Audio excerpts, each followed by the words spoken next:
चुनाव लड़ना होता है तो लोग हमारे पास आते हैं। गांव देहात में आदमी कहता है भैया ये कौन काम है।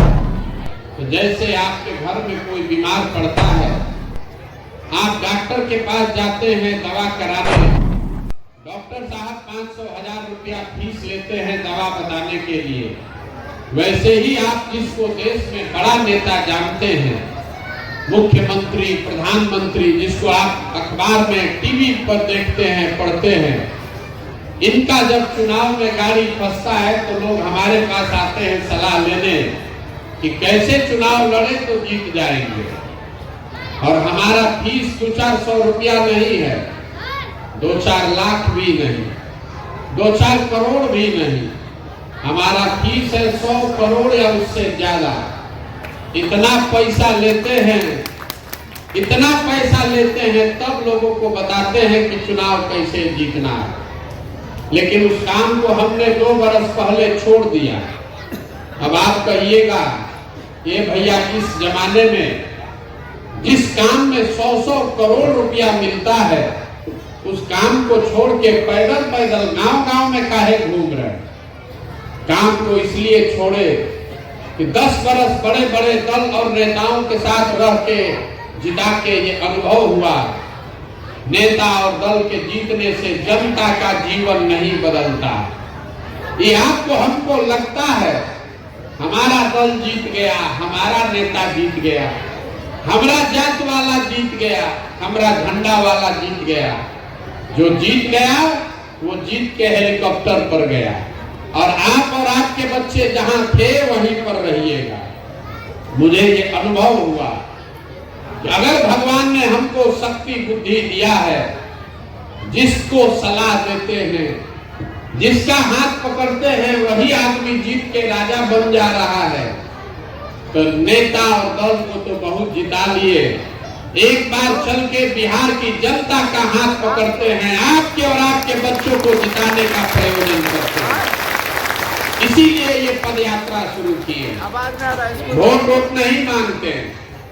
लोग पूछता है कि भैया वोट नहीं मांगिएगा, वोट किसको देना है नहीं बताइएगा तो बिहार सुधरेगा कैसे। तो पहले आप ये समझिए कि हम वोट क्यों नहीं मांगते। वोट मांगने वाला तो हर 2-3 बरिस पर आपके पास कोई आता ही है।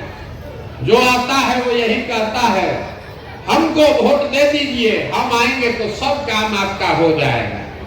यही कहानी सुन सुन के आप जीवन भर से वोट देते जा रहे।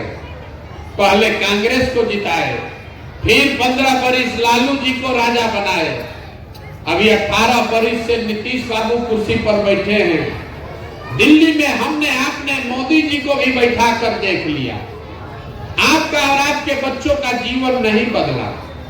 तो अब कोई प्रशांत किशोर आए हैं, आप हमारी बात सुनिएगा, हम पर भरोसा करके हमको वोट दीजिएगा। तो इसका क्या गारंटी है कि जीतने के बाद हम धोखा नहीं करेंगे। जैसे पहले का नेता लोग धोखा किया, हम भी तो आपके साथ धोखा कर सकते हैं। इसीलिए हम वोट नहीं मांगते।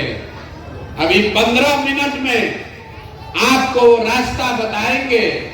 अगर आपको रास्ता समझ में आ जाए तो वोट जिसको देना है दीजिए, लेकिन आपके बच्चों के लिए पढ़ाई और रोजगार का व्यवस्था निश्चित तौर पर हो जाएगा। इसका एकदम गारंटी है। आप 15 मिनट में भाषण नहीं देंगे।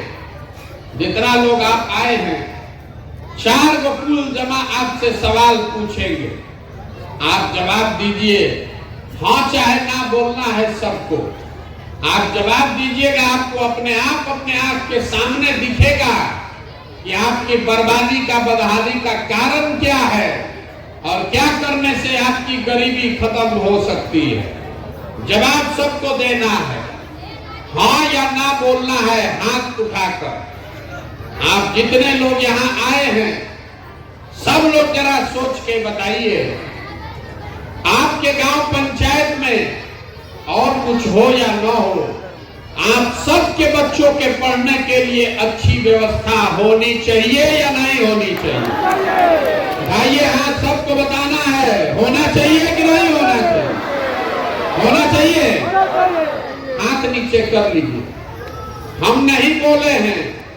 अभी आपने देखा जितने आप लोग आए हैं, चाहे आप पढ़े लिखे हैं या अनपढ़, आप अगड़े हैं या पिछड़े, महिला या पुरुष, हिंदू मुसलमान, गरीब अमीर, सब ने हाथ उठाकर कहा भैया पढ़ने का व्यवस्था तो होना ही चाहिए। इतना समझ आप सबको है, सब आदमी इतना जान रहा है कि अगर आपका बाल बच्चा बढ़िया पढ़ लिख जाए, पढ़ लिख के नौकरी रोजगार पा जाए, तो कोई मुखिया बने, कोई विधायक बने, कम से कम आपके बच्चे का जीवन सुधर जाएगा। तो जितना आप समझदार लोग आए हैं, अभी आपको दिखेगा आपके बर्बादी का कारण। सब आदमी अपने अपने बच्चों का जरा चेहरा याद कर लीजिए और अपने बच्चों के नाम पर एक बार ईमानदारी से बताइए, आप में से किसने जीवन में एक बार भी अपने बच्चों के पढ़ाई के लिए वोट दिया है? देखिए पूरा गांव चुप, एक आदमी भी ऐसा नहीं है जिसने अपने बच्चों के पढ़ाई के लिए वोट दिया। ये आपके बर्बादी का पहला कारण है। आपको मालूम है कि अगर पढ़ाई का व्यवस्था होगा तो आपके बच्चे का जीवन सुधरेगा, लेकिन आपने जीवन में कभी पढ़ाई के लिए वोट नहीं दिया। जितने लोग आप यहाँ बैठे हैं, सबको मालूम है कि अगर यहाँ फैक्ट्री लगने लगे तो आपके बच्चों को यहीं पर रोजगार मिलेगा, लेकिन आपने कभी फैक्ट्री रोजगार के लिए वोट नहीं दिया। अभी धान कटा है 1 महीना पहले, सबको मालूम है धान का भाव है 2150 रुपया, आप बेचे हैं 1500 में, 1600 में। सबको बुझा रहा है कि अगर 2150 भाव मिलता तो आपकी आमदनी बढ़ती, लेकिन आपने कभी धान गेहूं के दाम के लिए वोट नहीं दिया। तो जब आप पढ़ाई रोजगार धान गेहूं के दाम के लिए वोटे नहीं देते हैं तो वो आपको मिलेगा कैसे? कैसे मिलेगा? अब कोई खड़ा होके कहेगा ए भैया किसको वोट दिया जाए? बिहार में तो सब चोरे हैं, इसका क्या गारंटी है कि रोजगार पढ़ाई के लिए वोट देंगे तो रोजगार मिलेगा? बिल्कुल इसका गारंटी है। अभी आपको दिखाएंगे, 2 मिनट में आपको अपने आंख के सामने दिखेगा कि आपके बच्चों को कैसे पढ़ाई और रोजगार मिलेगा। वोट जिसको देना है दीजिए। आप जितने लोग आए हैं, दूसरे सवाल का जवाब दीजिए और आपके आंख के सामने से भी पर्दा हटेगा। सब लोग जरा सोच के बताइए, आज तक जीवन में आपने जिस दल को नेता को वोट दिया, उन नेताओं ने आपका और आपके बच्चों का काम किया है कि नहीं किया है? आकर हाथ बोलिए, किया है कि नहीं किया है? नहीं किया है, नहीं किया है। पूरा गांव का आदमी कह रहा है कि भैया जिस दल को नेता को वोट दिए कोई काम नहीं किया। ये आपकी समझ